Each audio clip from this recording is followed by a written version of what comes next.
What is good mga ka-champion and welcome back to another video. Gusto nyo ba ng aggressive yet more or less accurate entry sa inyong executions? And secondly, I will explain why a system is very important and how it can help you be consistent and profitable. Take note, if you are not having a good result sa inyong ginagamit na strategy, more or less there's something wrong or hindi mo siya matatawag ng system if it doesn't work on your way. So for today, ituturo ko sa inyo yung mga yon, and I think it will help you definitely on your trading performance.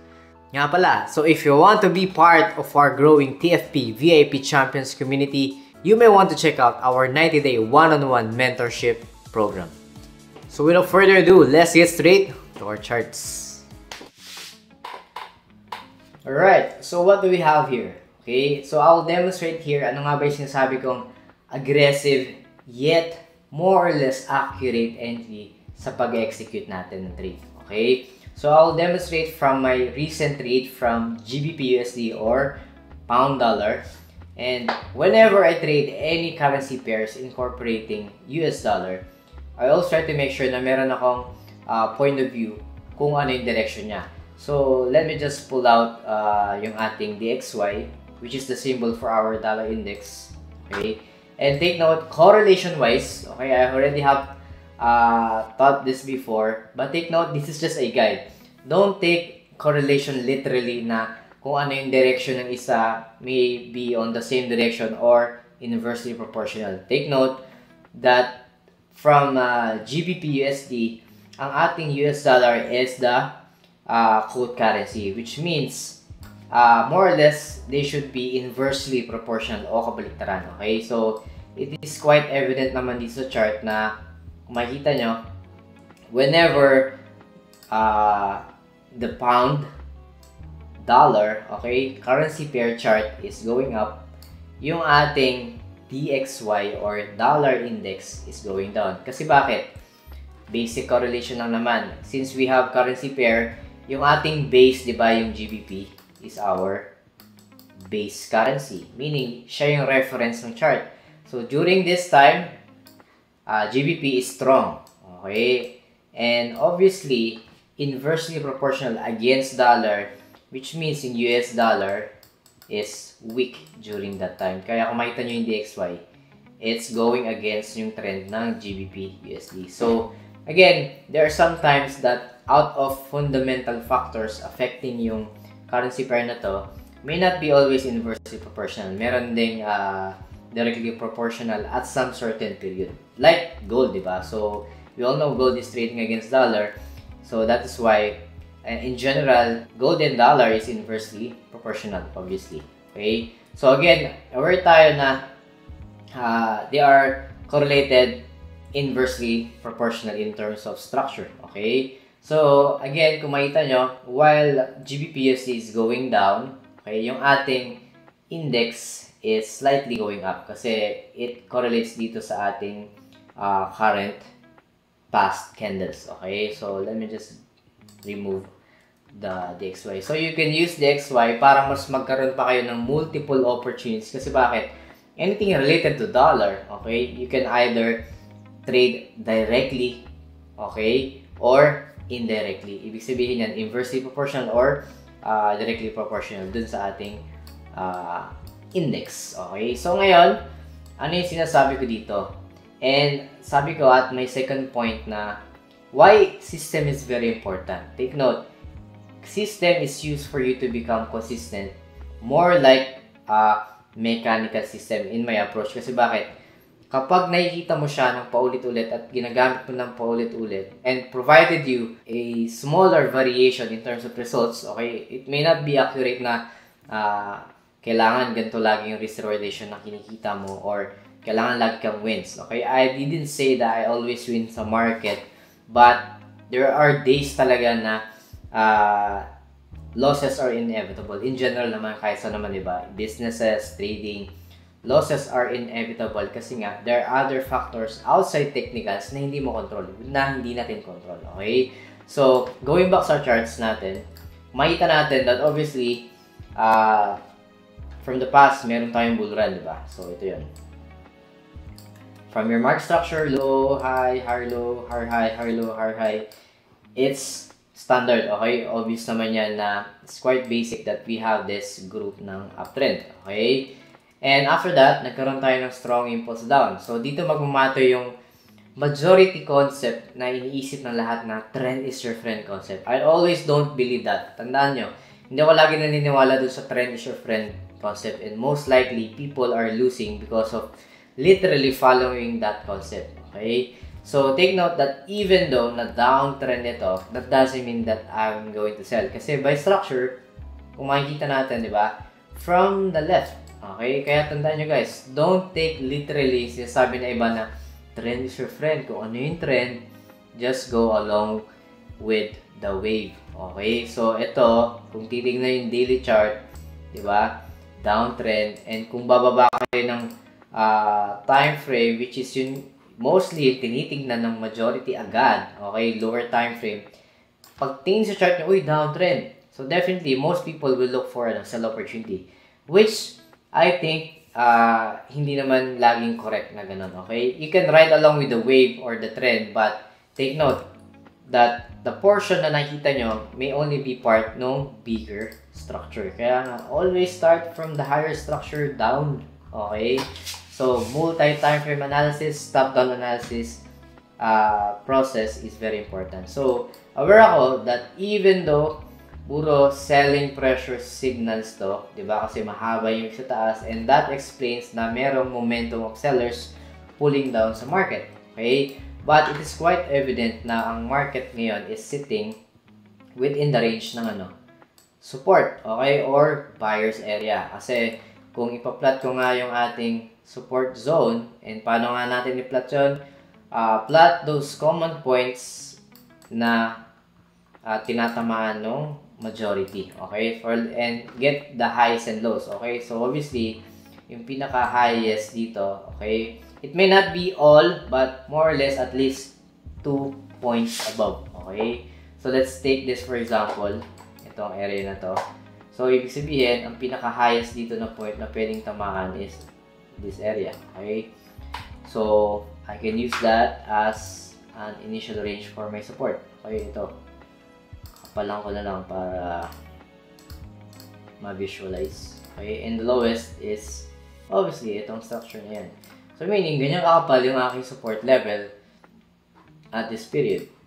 Okay? During that time. Okay? It was around Wednesday and Thursday, I was aiming for a trade dito. So, kung makita nyo, within this range, market reacted several times, and it had a bull run. Ibig sabihin, there are a lot of buyers sitting in here. And ngayon, bumalik na yung market doon. So, does that guarantee na magbabay ako agad or magsisell ako kasi merong downtrend?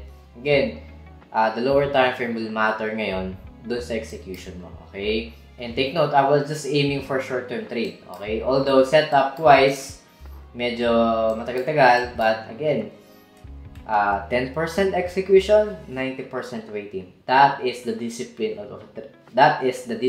of a good trader, okay? Knowing that concept. Okay, magmamadali. Time is everything, and every wait is worth, di ba? Worth it pagdating dun sa mga profits. Okay, so ngayon, confluence-wise, I am at support level, and if I'm going to plot my resistance area, obviously, at the peak, okay? This may be significant long-term, and ano pa? Yung ating trendline support. Okay, so obviously meron tayo dito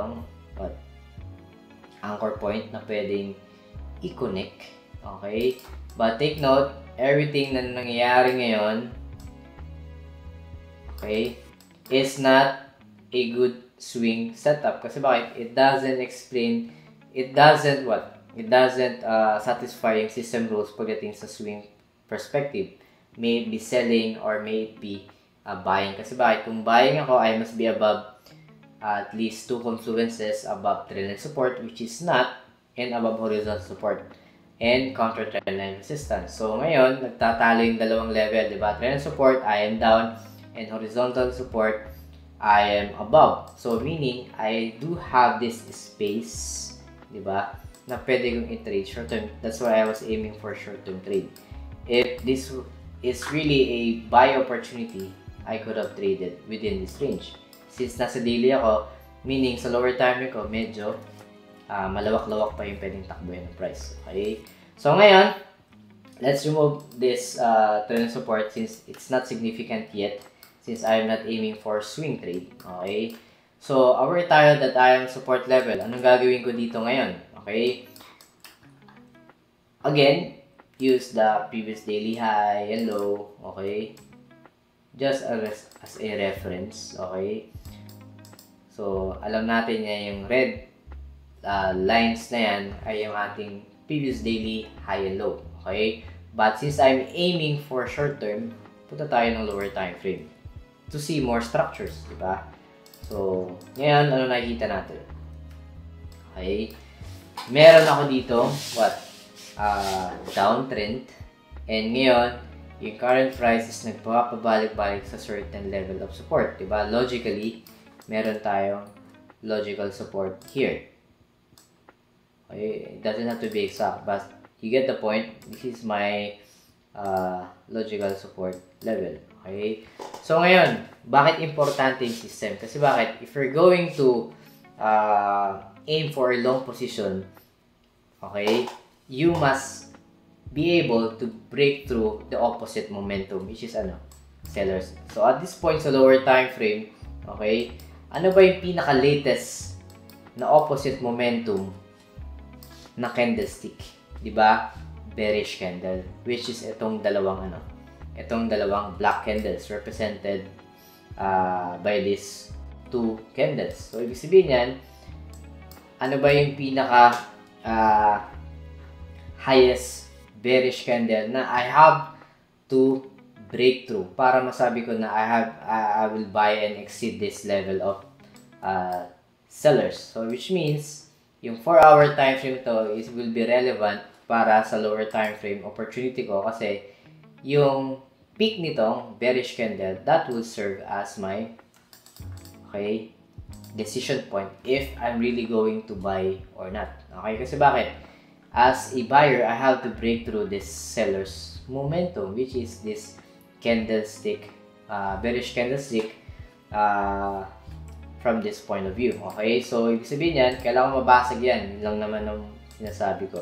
Okay, so this peak, okay, itong last bearish candle, kailangan mabasag ko yan to make sure na ako talaga ay bibili. Okay, that will help me provide a clear evidence na buyers will take over. Okay, so at this point, so obviously I have to wait, diba? So during this time, so since may alert naman ako sa TradingView, I waited, and what happened here?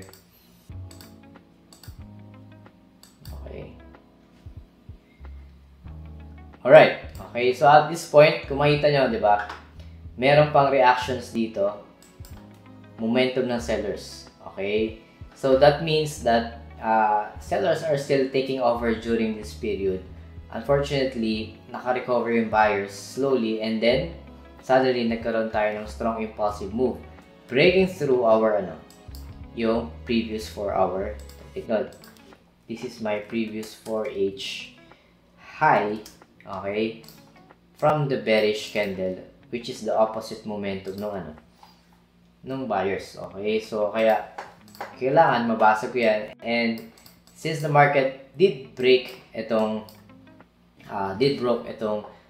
bearish candle na yan, that means I have an idea that market can go up. Okay, so take note that this bullish candle represents breaking through this bearish candle. Okay, so anong gagawin ko ngayon?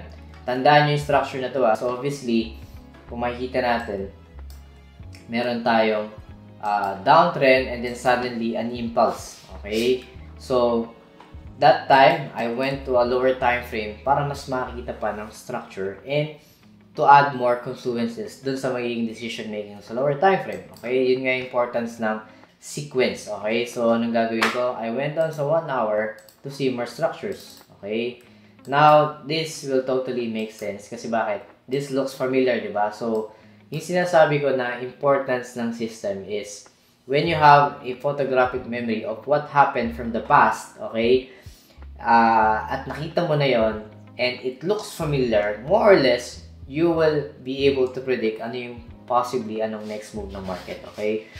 Of course, that would take experience and a lot of charting, okay?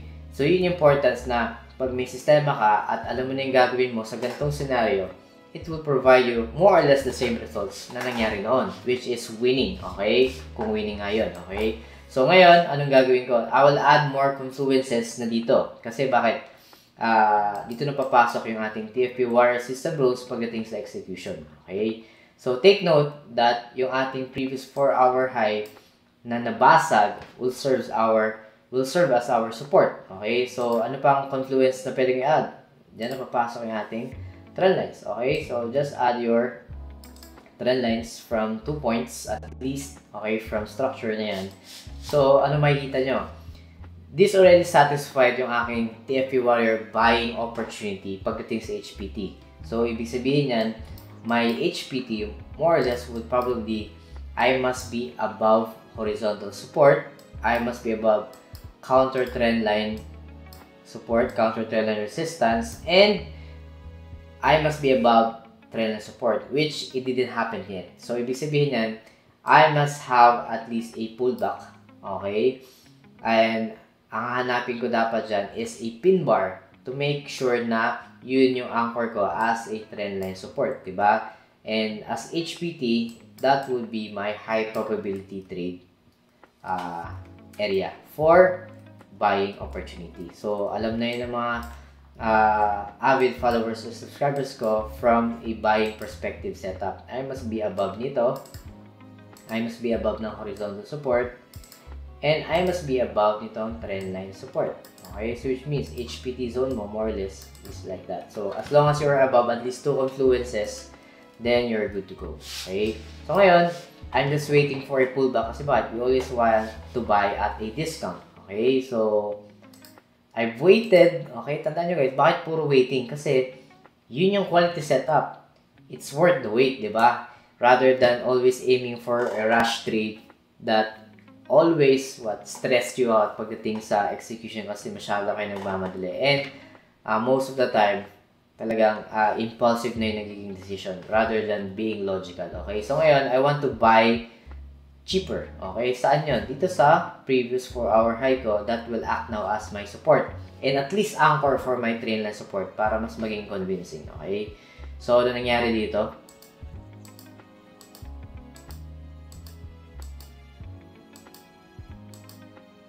You need to wait for a pullback. Okay? Tandaan nyo guys, itong 4-hour previous candle high will now act my support kasi bakit? Nabasag na yan. Previously, that was a resistance level. Tandaan nyo, yun yung peak ng last bearish candle na kailangan nyo mabasag. Ito yun. Itong may circle na to. Ayan. Okay, so just a recap. Okay, so sa 1 hour, we're waiting for a proper pin bar or a pullback. Kasi bakit? Tandaan yung structure na to Kasi bakit? Sabi nga, a system is always a structure repeating itself ng paulit-ulit. Okay, so downtrend, squeeze, then impulse. Okay, and then pullback, hintay natin for another impulsive move up. Okay, so we have to wait. Obviously, I've waited. So, nakita nyo, if I'm just a normal average trader or an amateur, diba? Which, for some people na nanonood dito, take note that you don't have to chase for the price. Huwag nyo habulin. Kasi bakit? Don't be a FOMO or you don't have to have that FOMO mentality na iniisip nyo na iwan na kayo or you already missed out the opportunity going up.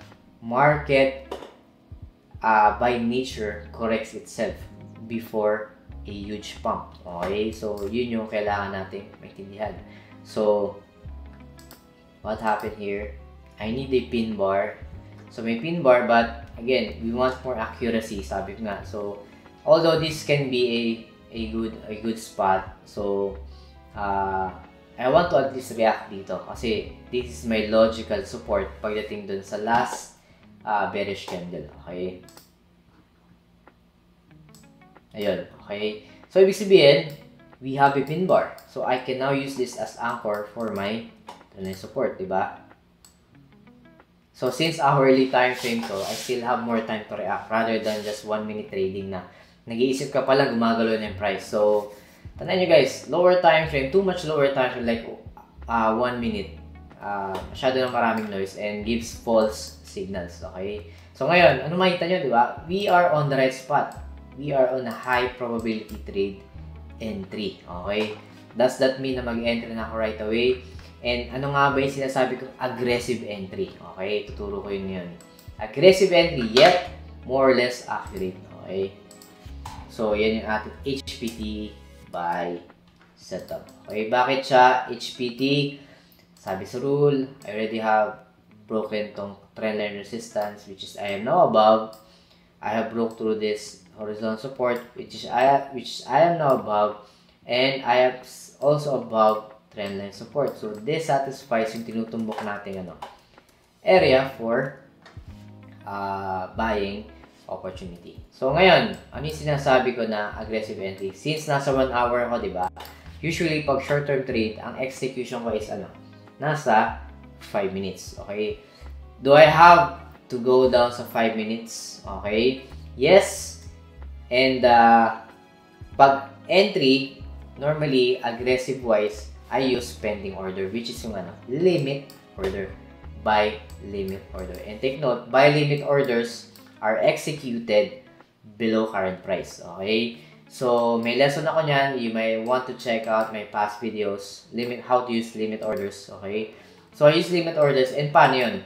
Every time nakakita tayo ng pin bar, take note, special kasi itong pin bar or yung shooting star kapag naman bearish. So since we are buying, pin bar ay napaka-special. Okay? So ano yung aggressive entry dito? Usually, I use aggressive entry dun sa closing price ng pin bar. Okay? Closing price. So since ito ay bearish candle, pero exhibits a buying pressure candle, ang closing price niyan is nasaan? Nandito, di ba? Okay? I will use this as my entry for limit order. Okay, so bali dito ako magsaset ng limit order. So, gagawin ko yung blue para lang ma-visualize nyo yung ating specific entry. Okay? Okay, sorry. And make it dotted line. Okay, para lang visually makita. Okay, so ngayon, take note, tandaan nyo itong structure na to Okay, visualize nyo. Kung ano yung nangyari dito ngayon sa higher time frame ko na hourly time frame. Okay, take note, squeeze, impulse, correction. Okay, so ano expectation natin? Strong impulse. So mangyari dyan, squeeze, impulse, correction. Tandaan nyo yung sequence na yun. Okay, punta tayo ng 5 minutes. Okay, tandaan nyo, ba't ako punta ng 5 minutes? May pin bar na ako dito sa HPT zone. High probability zone ng buy. Alright, so I went down sa 5 minutes for this trade. I think it was Thursday or Friday, I think. Thursday, Friday setup. Okay, so short-term trade lang naman. So, ano makikita nyo? Diba? I was aiming for the same, for the same setup. Okay, take note, I need also to mark also my higher dito sa pin bar. Yung ating previous candle high, ito. Itong current candle high rather, as anchor lang naman for yan. So tayo ng 5 minutes. Okay, para lang ma-visualize. Okay. So ibig sabihin yan, meron tayo dito structure which is looks familiar dun sa kanina, 'di ba, sa hourly. So, ano yung expect ko? Squeeze. Diba? Squeeze. Okay? Impulse. Correction. Strong impulse. Okay? So, paano mangyari yan?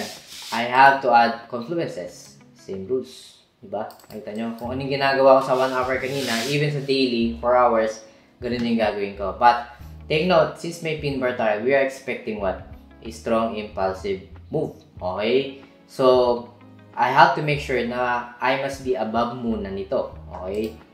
Tandaan nyo, hindi pa ako nagsaset or pwede na ako mag-set ng limit order dito actually. But, again, the idea here is mas maganda mag-set ka ng limit order kapag nagkaroon ka na ng impulse bago ka mag-set. Kasi ba, you must be above current price. Ang current price mo ngayon is nasaan? Dito, di ba? Kasi yan yung closing price. So, you cannot set limit order yet. So, kailangan mag-set ka ng limit order pag nagkaroon ka na ng impulsive move up. So, as a buying setup, you must be above this level. Same rules, di ba? Above nitong counter trend resistance, above nitong horizontal support. And, yung anchor point mo for correction, yun yung pwede mong gawa ng aggressive accuracy entry. Doon nga sa closing price nung pin bar sa 1 hour. Okay? So, take note, ito yung closing price, yung blue line na yan, as reference natin ng pin bar. Okay? So, obviously, we have to wait to break through yung mga certain levels. Ayun.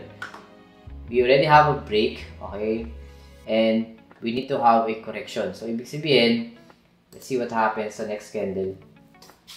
Meaning, we are above now nung ating support. So, ibig sabihin, I have broke through 2 confluences, isa, dalawa. So, again, as an aggressive entry, my aggressive entry would be dito sa body ng ng closing price ng pin bar. Okay? So, ibig sabihin yan, ay yung sinasabing accuracy is always reference mo yung closing price ng pin bar. Ito yun. Kasi by nature, yung price kasi usually, bumabalik yan saan? Dito sa body ng body ng closing price nung pin bar. Okay, so balik tayo sa 5 minutes and see what happens. Take note, nakaset na ako ng limit order dito during that time.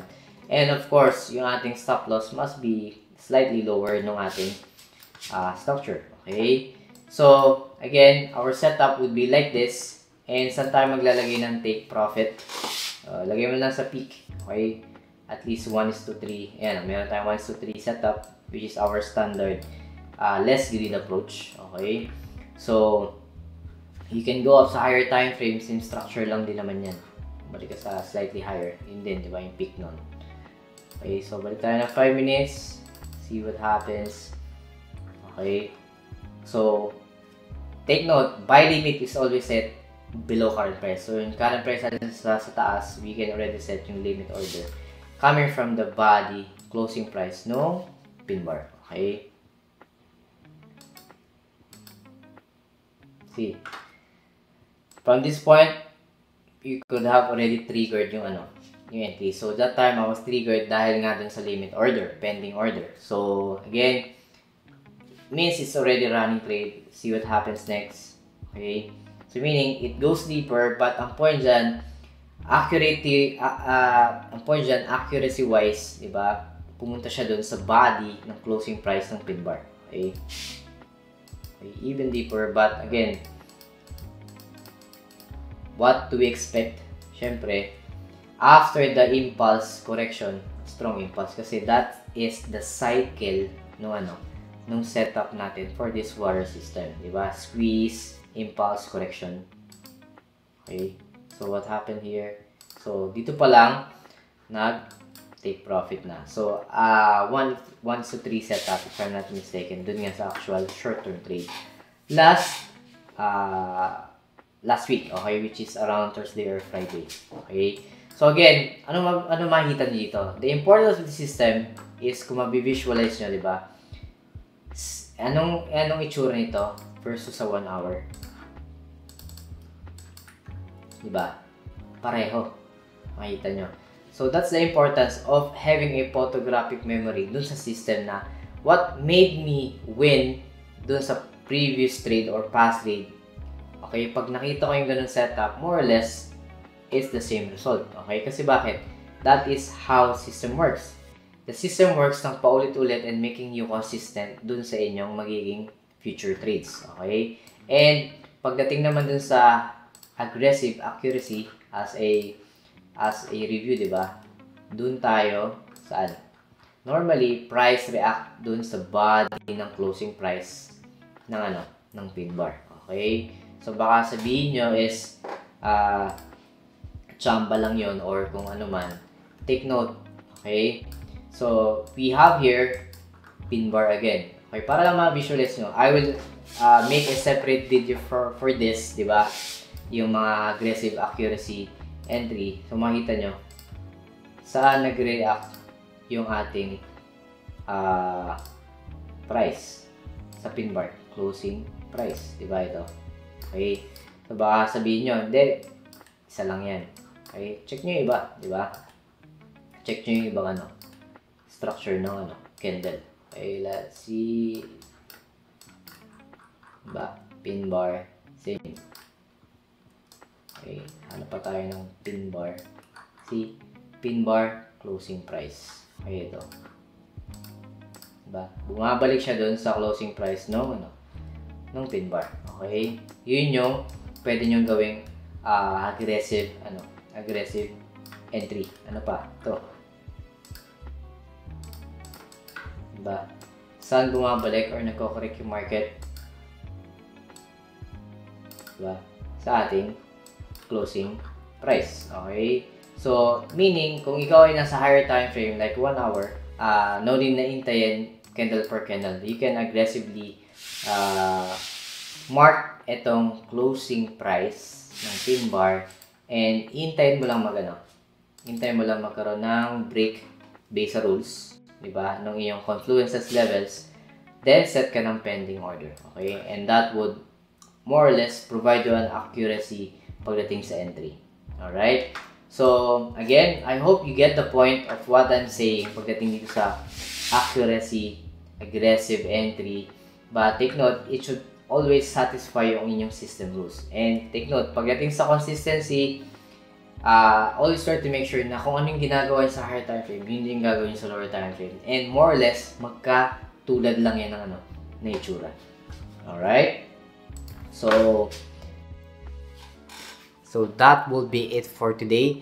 I hope may natutunan na naman kayo. And yeah, expect some more videos, particularly dun sa ating aggressive yet accurate entry or execution kasi it can be helpful pagdating sa inyong quicker decision making. But take note, it should satisfy yung inyong system rules.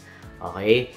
So again, thank you so much to all my TFP VIP champion students all over the globe, subscribers, followers, and sa lahat po ng sumusuporta. So, God bless. See you all on the next videos. Bye-bye. So, I just want to inform and announce that our TFP VIP champion student private Discord community is already up. And yeah, here we have several channels wherein we share our technical trading ideas among each other.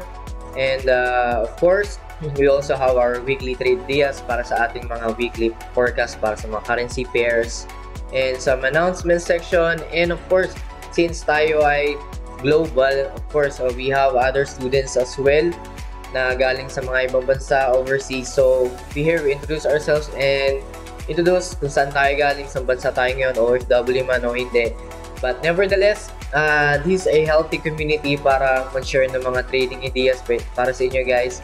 And hopefully, I will be putting up a server publicly para sa mga baguhan naman and those mga followers and subscribers natin. Alright?